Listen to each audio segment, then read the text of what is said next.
அன்பார்ந்த தோழர்களே, அனைவருக்கும் சிஐடி தமிழ் மாநில குழு சார்பாக என்னுடைய வணக்கங்களை தெரிவித்துக் கொள்கின்றேன். 1980ஆம் ஆண்டு மத்தியில் திருமதி இந்திரா காந்தி அவர்கள் தலைமையில் ஆட்சி என்பது அமைந்தது. இந்திரா காந்தி ஆட்சியில் ஏராளமான பல்வேறு தரப்பட்ட மக்களும் கடுமையாக பாதிப்புக்கு உள்ளானார்கள். பொருளாதார நெருக்கடி, அந்த பொருளாதார நெருக்கடி முழுவதும் சாதாரண ஏழை எளிய உழைப்பாளி மக்கள் மீது சுமத்தப்பட்டது. இதன் விளைவாக ஆலை மூடல், ஆட்குறைப்பு, மானிய வெட்டு போன்ற பல்வேறு விரோதமான நடவடிக்கையில் மத்திய அரசாங்கம் ஈடுபட்டது. இதோடு கூட நெருக்கடியை சமாளிப்பதற்கு பதிலாக உலக வங்கியிடமிருந்து பல்வேறு நிபந்தனைகளை ஏற்று இந்திய அரசாங்கம் கடன் வாங்கியது நெருக்கடியை மேலும் தீவிரப்படுத்தியது. இதன் விளைவாக எங்கு நோக்கினும் ஆலை மூடல், ஆட்குறைப்பு என்பது அன்றாட நிகழ்வாக மாறியது. போனஸ் பறிக்கப்பட்டது, விவசாயிகளுக்கான மானியம் வெட்டப்பட்டது. சாதாரண ஏழை எளிய விளிம்பு நிலை மக்கள் கடுமையான துயரத்துக்கு உள்ளாக்கப்பட்டார்கள். இவர்களை இதிலிருந்து பாதுகாப்பதற்காக சிஐடி உள்ளிட்ட மத்திய தொழிற்சங்கங்கள் ஒன்று கூடி தேசிய பிரச்சார குழு என்பது உருவாக்கப்பட்டது. நேஷனல் கேம்பெயின் கமிட்டி என்று என்சிசி என்ற அமைப்பு உருவாக்கினார்கள். இதனுடைய முதல் கூட்டம் 1981ஆம் ஆண்டு மார்ச் மாதம் 23ஆம் தேதி புதுடில்லியில் நடைபெற்றது. புதுடில்லியில் நடைபெற்ற அந்த கூட்டம் பிறகு 1981ஆம் ஆண்டு ஜூன் மாதம் 4ஆம் தேதி மும்பையில் தேசிய மாநாடு நடத்துவதென அந்த கூட்டத்தில் முடிவு செய்யப்பட்டது. இந்த பிரச்சார குழுவில் சிஐடி உள்ளிட்ட மத்திய தொழிற்சங்கங்களோடு இன்சூரன்ஸ், வங்கி, ரயில்வே, நிலக்கரி சுரங்கங்கள், எண்ணெய், மத்திய மாநில அரசு ஊழியர்கள் என 40க்கும் மேற்பட்ட துறைவாரி சம்மேளனங்களும் இதில் பங்கேற்றன. இந்த கன்வென்ஷன் முடிவாக 1981ஆம் ஆண்டு நவம்பர் மாதம் 23ஆம் தேதி புதுடெல்லியில் ஒரு மிக பிரம்மாண்டமான பேரணி நடத்துவது என்று முடிவு செய்யப்பட்டது. முடிவு செய்யப்பட்டதோடு ஒரு 13 அம்ச கோரிக்கை சாசனம் என்பது உருவாக்கப்பட்டது. அந்த முடிவின் அடிப்படையில் 1981ஆம் ஆண்டு நவம்பர் மாதம் 23ஆம் தேதி பல லட்சக்கணக்கான தொழிலாளர்கள் பல்வேறு மாநிலங்களிலிருந்து அவரவர் பதாகைகளோடு அவரவர் மொழியில் பின்னதிர கோஷமிட்டது ஒரு பெரிய அளவுக்கு அது பேசப்பட்ட பொருளாக அன்றைக்கு நிகழ்ந்தது. பல லட்சக்கணக்கான தொழிலாளர்கள் பங்கேற்றார்கள், ஏராளமான பெண்கள் பங்கேற்றார்கள், குழந்தைகள் பங்கேற்றார்கள், வாலிபர்கள் பங்கேற்றார்கள், மாணவர்கள் பங்கேற்றார்கள். இப்படி அனைத்து தரப்பும் பங்கேற்ற ஒரு மிக பிரமாண்ட பேரணி இன்றைக்கும் தொழிற்சங்க வரலாற்றில் முத்திரை பதிக்கக்கூடிய பேரணியாக அது அமைந்தது. பேரணி இறுதியில் 1982 ஜனவரி 19 அன்று தேசம் தழுவிய வேலை நிறுத்தம் நடத்தப்பட வேண்டும் என்று அறைகொள்ளி விடப்பட்டது. 13 அம்ச கோரிக்கைகள் என்பது குறைந்தபட்ச ஊதியம், அதே போல விவசாய விளைபொருளுக்கு நியாயமான விலை, பொது விநியோக முறையை பலப்படுத்த வேண்டும், கள்ளச்சந்தை பதுக்கல்காரர்கள் மீது நடவடிக்கை மேற்கொள்ள வேண்டும், காலி பணியிடங்களை நிரப்ப வேண்டும், அனைவருக்கும் வேலை வழங்க வேண்டும், வேலையில்லா காலங்களில் நிவாரணம் வழங்க வேண்டும். அதோடு கூட 1980ஆம் ஆண்டு கொண்டு வரப்பட்ட அந்த நேஷனல் செக்யூரிட்டி ஆக்ட், தேசிய பாதுகாப்பு சட்டம், 1981ஆம் ஆண்டு கொண்டு வரப்பட்ட எஸ்மா என்று சொல்லக்கூடிய எசென்சியல் சர்வீஸ் மெயின்டெனன்ஸ் ஆக்ட், அந்த அத்தியாவசிய பராமரிப்பு சட்டம் போன்ற ஆழ்தூக்கி சட்டங்களை ரத்து செய்யப்பட வேண்டும் கோரிக்கையை வலியுறுத்தி அந்த போராட்டம் என்பது நடத்தப்பட்டது. அந்த போராட்டம் ஜனவரி 19 என்ற அறிவிப்பு வந்தவுடன் ஆளுங்கட்சி ஏராளமான மிரட்டல்களை விடுத்தது. அன்றைக்கு இருந்த இந்திரா காந்தி அவர்கள், பிரதமராக இருந்த இந்திரா காந்தி அவர்கள் காங்கிரஸ் ஆளக்கூடிய மாநில முதலமைச்சருடைய மாநாட்டை புதுடெல்லியில் கூட்டினார்கள். அந்த புதுடெல்லியில் நடைபெற்ற காங்கிரஸ் கட்சியுடைய முதல்வருடைய மாநாட்டில் ஆந்திராவிலிருந்து கலந்து கொண்ட அன்றைய காங்கிரஸ் முதலமைச்சர் அஞ்சையா, கர்நாடகாவிலிருந்து கலந்து கொண்ட முதலமைச்சர் குண்டுராவ், பீகாரிலிருந்து கலந்து கொண்ட முதலமைச்சர் ஜெகநாத் மிஸ்ரா போன்றவர்கள் அந்த முதல்வருடைய மாநாட்டிலேயே சொல்கின்ற போது, ஜனவரி 19 போராட்டத்தில் யாராவது ஈடுபட்டால் கண்டதும் சுட நாங்கள் உத்தரவிடுவோம் என்று சொன்னார்கள். அது மட்டுமல்ல, இளைஞர் படை என்ற பெயரில் சஞ்சய் காந்தி குண்டர் படையை அமைத்தார்.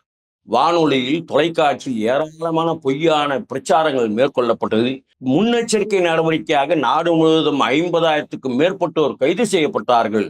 இருப்பினும் இவ்வளவு அடக்குமுறைகளை மீறி ஜனவரி 19 அன்று அந்த போராட்டம் மிகப்பெரிய வெற்றி பெற்ற போராட்டமாக மாறியது. உதாரணமாக மேற்கு வங்கம், திரிபுரா, கேரளா பந்தாக மாறியது. உத்தரப்பிரதேசம், ஹரியானா, மத்திய பிரதேசம், ராஜஸ்தான், பீகார் போன்ற மாநிலங்களில் ஏராளமான தடியடிகள் நடத்தப்பட்டது.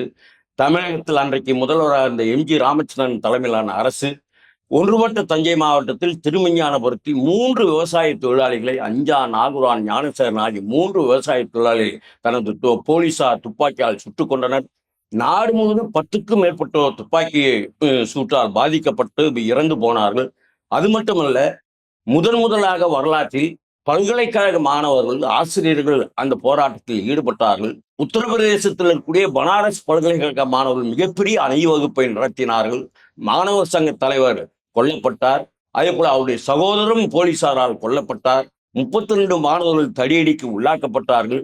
இப்படி நாடு முழுவதும் ஏராளமான தடியடி, சிறை, இதற்கு மீறி இத்தனை அடக்குமுறைகளை மீறி அந்த போராட்டம் மிக பெரும் அளவுக்கு வெற்றி பெற்ற போராட்டமாக அமைந்தது.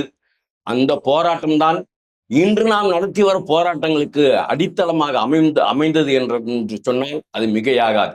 1983ஆம் ஆண்டு டிசம்பர் மாத இறுதியில் கோவையில் நடைபெற்ற சிஐடியுடைய 4வது மாநில மாநாட்டில் அருமை தோழர் ஜோதிபாசு, தோழர் பிடிஆர், தோழர் ராமமூர்த்தி போன்றவர்கள் கலந்து கொண்டு தமிழகத்தில் விவசாய இயக்கத்தை வலுப்படுத்த வேண்டும், விவசாய இயக்கத்தை மேலும் முன்னெடுத்து செல்ல வேண்டும் என்பதற்காக தமிழக தொழிலாளி ஒவ்வொருவரும் ஆண்டுக்கு ₹1 கொடுக்க வேண்டும் என்று அறைகூவல் விடப்பட்டது.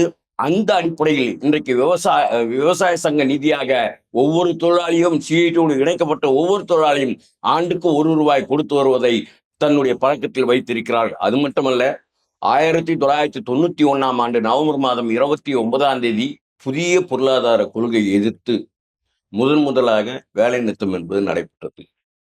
இன்று வரை 22 வேலைநிறுத்த போராட்டங்கள் நடைபெற்றது. இந்த வேலைநிறுத்த போராட்டங்களுக்கு அடித்தளமிட்டது 1982 ஜனவரி 19 வேலைநிறுத்தமாகும்.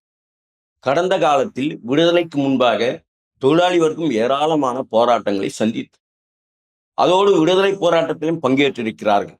இருந்தாலும் கூட முதலாக தொழிலாளி பிரச்சனைக்காக மட்டுமல்ல, விவசாயிகள், விவசாய தொழிலாளிகள், பெண்கள், இளைஞர்கள், மாணவர்கள், பழங்குடியினர்கள், கலைஞர்கள், எழுத்தாளர்கள், பத்திரிகையாளர்கள் இப்படிப்பட்டவருடைய கோரிக்கைக்காக நடத்திய போராட்டம் தான் அந்த 1982 முதல் வேலைநிறுத்த போராட்டம்.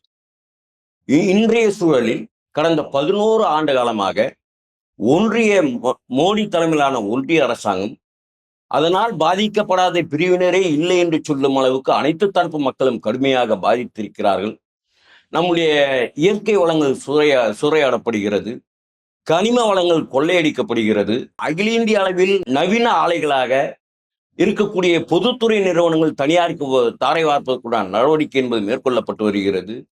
தொழிலாளர் சட்டங்கள் 4 சட்ட தொகுப்புகளாக மாற்றப்பட்டு அமுல்படுத்த முயற்சிக்கப்படுகிறது. விவசாயிகளுக்கு விரோதமான, விவசாயத்தை சீரழிக்கக்கூடிய, விவசாயத்தை நாசகரமாக்கக்கூடிய நடவடிக்கையில் மோடி அரசாங்கம் தொடர்ந்து ஈடுபட்டு வருகிறது. அதோடு கூட ஏராளமான சட்ட திருத்தங்கள் வாயிலாக இன்னைக்கு அனைத்து தரப்பு மக்களும் கடுமையாக உதாரணமாக மின்சார திருத்த சட்ட மசோதா, புதிய மோட்டார் வாகன அந்த திருத்த மசோதா, அதே போல புதிய தண்டனை சட்டங்கள் 3 தண்டனை சட்டங்கள் மாற்றியது.